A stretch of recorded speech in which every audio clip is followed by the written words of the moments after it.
तोरा नियर तोगला ब्यास से गावे खातिर गाड़ी से तैयारी नहीं करते।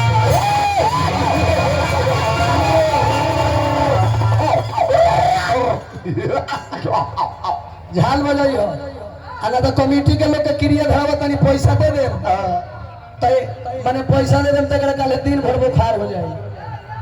झाल बजाइए ते अकेला पहले के ब्यास रलन के पुलिस राय भरत शर्मा बताइए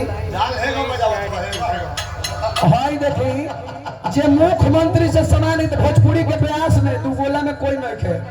हम गया जिला के माननीय गार्जीवन महोदय श्याम किशोर शर्मा जी से सम्मानित, अभिषेक बाबू जिला अधिकारी महोदय से सम्मानित, जीताराम मांझी से सम्मानित, लालू यादव से सम्मानित, नीतीश कुमार से सम्मानित, आकाशवाणी से सम्मानित, दूरदर्शन से सम्मानित, कल्पना पटवारी अभी सब रखले बानी सर्टिफिकेट। ते बताइए कि तोरा खानदान में कोई बड़ा सम्मानित भइल बा?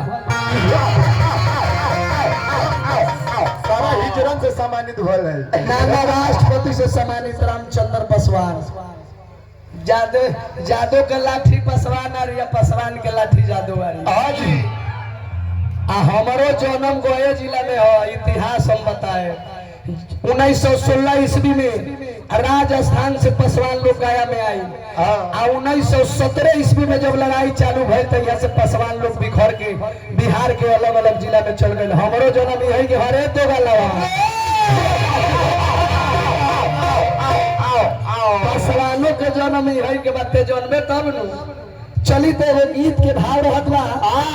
अब आई भाई सुनो इज्जती ब्यास रहित नु इज्जती ब्यास रही तेकरा से जब दू गोला होखेला हमरा तो ई सही होखेला, कारण कि त पढ़ल लिखल बा ना ई त बनिहारा के बेटा बा। अगर ते इज्जती के बेटा होखेले त दुर्गा माई पर कहत रही एक दाल ते हमरा से साफ सुथरा गा दिए। अगर एक दाल साफ सुथरा गा के अगर हमरा के हरा देबे तो हमें जेम से उघारे होके चल जाबा ना तो हई पूरा भाई लोग से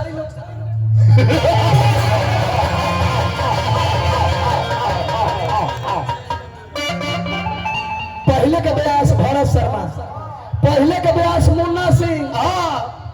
हमार गीत के जवाब अगर ते दे देबे, हमार गीत के जवाब दे देबे 1 लाख रुपया दे। पासवान के बेटा होके कहत बनी अगर तो इतना जदुवंशी होई है तो हमारा गीत के जवाब दे दिए। तो लगाओ चैलेंज, हम लगावत नहीं तो सारा चैलेंज पासवान के बेटा स्वीकार कर। तोरा वरी से जानता रही तो हमरा वरी से दुर्गा माई रही जो छोड़ देता नहीं कि आज के गीत कि आज के गीत अब नल्ला अरे वो बात तो नहीं अब पिया अरे ब्यास लोग के भैया हो बुझात नहीं खे।